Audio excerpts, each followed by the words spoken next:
Haleluya. Salam jumpa di Sekam Padi. Hari ini saya akan membicarakan tentang langkah terakhir.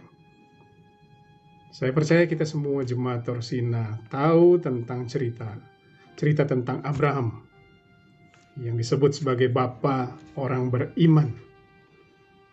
Siapa bapa orang beriman itu? Kita tahu mungkin kalau disuruh cerita dari anak sekolah minggu kita pun juga pasti akan tahu bisa cerita tentang Abraham. Tapi seorang bapak orang beriman itu pernah melakukan kesalahan. Alkitab mencatat ada beberapa kesalahan yang dilakukan oleh Abraham. Nah, kita akan lihat satu-satu. Yang pertama, Abraham berbohong. Kejadian 12 ayat 10-20. Saudara boleh baca sendiri di rumah. Namun yang saya mau bacakan di ayat yang ke-13. Pasal 12 ayat yang ke-13 berkata demikian. Katakanlah bahwa engkau adikku, supaya aku diperlakukan mereka dengan baik karena engkau, dan aku dibiarkan hidup oleh sebab engkau. Pada saat kelaparan, Abraham lari ke Mesir, mengungsi ke Mesir untuk hidup di sana, dan karena dia lihat istrinya cantik, dia takut istrinya diambil dan dia dibunuh. Lalu kemudian keluarlah perkataan ini, katakan engkau adikku. Nggak cuma sekali, saudara. Di Kejadian 20 dia ulang lagi.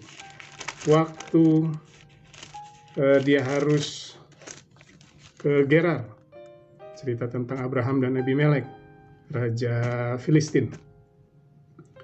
Demikian, dia bilang Sarah itu saudaranya. Jadi Abraham berbohong, itu yang pertama. Yang kedua, Abraham menuruti manusia, dalam hal ini Sarai istrinya. Padahal kita tahu dia bapak orang beriman. Dia selalu mendengar suara Tuhan. Bahkan dari awal sebelum dia keluar, dia mendengar suara Tuhan, Abraham pergi keluar dari negerimu, ke negeri yang akan kutunjukkan kepadamu. Dia jalan. Tapi di Kejadian 16, dia mendengarkan Sarai istrinya. Padahal kalau kita lihat di ayat sebelumnya, di pasal 15, dia baru saja menerima janji Allah bahwa keturunannya, anak kandungnya akan menjadi keturunannya.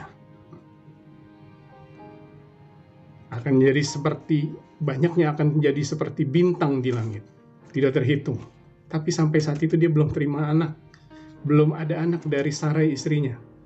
Lalu kemudian datanglah di ayat 16. Kalau kita baca di ayat yang kedua. Berkatalah Sarai kepada Abraham, engkau tahu Tuhan tidak memberi aku melahirkan anak. Karena itu baiklah hampiri hambaku itu, mungkin oleh dialah aku dapat memperoleh seorang anak.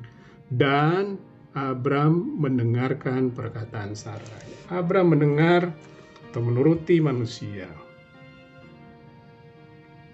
Itu kesalahan yang kedua tercatat. Padahal di ayat sebelumnya di pasal 15, Abraham baru saja menerima janji Allah. Yang ketiga, Abraham ragu akan janji Allah. Kejadian 17, 15, 16, 17. Kejadian 17 ayat 17. Lalu tertunduklah Abraham dan tertawa serta berkata dalam hatinya, mungkinkah bagi seorang yang berumur 100 tahun dilahirkan seorang anak, dan mungkinkah Sarah yang telah berumur 90 tahun itu melahirkan seorang anak?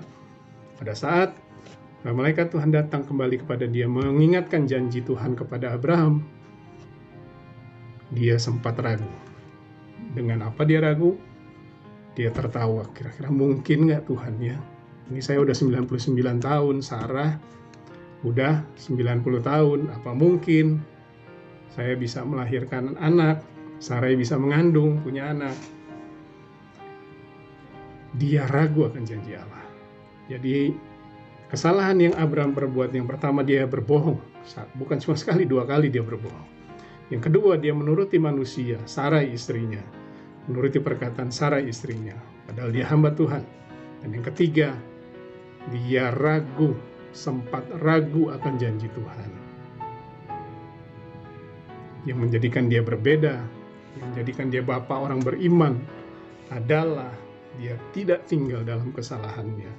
Sebab itu pada saat Allah mengujinya dalam Kejadian 22, kita semua tahu cerita tentang Abraham yang harus mempersembahkan Ishak sebagai korban bakaran. Dia lulus ujian itu. Jadi Abraham tidak tinggal dalam kesalahannya, tetapi dia berbalik untuk kembali percaya kepada Tuhan. Cerita tentang Abraham ini atau kesalahan tentang Abraham ini sama halnya seperti yang dilakukan oleh Petrus dalam kitab Injil. Dia menyangkal Yesus 3 kali, tapi dia tidak tinggal dalam kesalahannya. Dia kembali.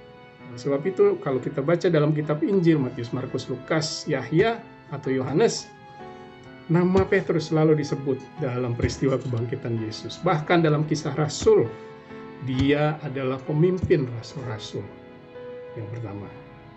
Jadi tidak peduli nabi besar atau rasul besar, bapak orang beriman atau rasul besar yang disebut sebagai batu karang, pernah melakukan kesalahan. Mereka adalah manusia biasa seperti kita. Mereka melakukan kesalahan. Yang membedakan adalah, atau yang mereka memberikan contoh kepada kita bahwa kalau mereka melakukan kesalahan, mereka tidak tinggal dalam kesalahan. Dia berbalik untuk kembali setia kepada Tuhan dan percaya penuh kepada Tuhan. Kita mungkin pernah dengar lagu, bukan langkah pertama yang terpenting, tapi langkah yang terakhir. Oleh sebab itu, Bapak Ibu Saudara, jadikan langkah kita yang berikutnya adalah langkah terakhir, supaya kita didapati setia kepada Tuhan dan kita selamat. Puji nama Tuhan. Haleluya. Tuhan memberkati kita semua. Terima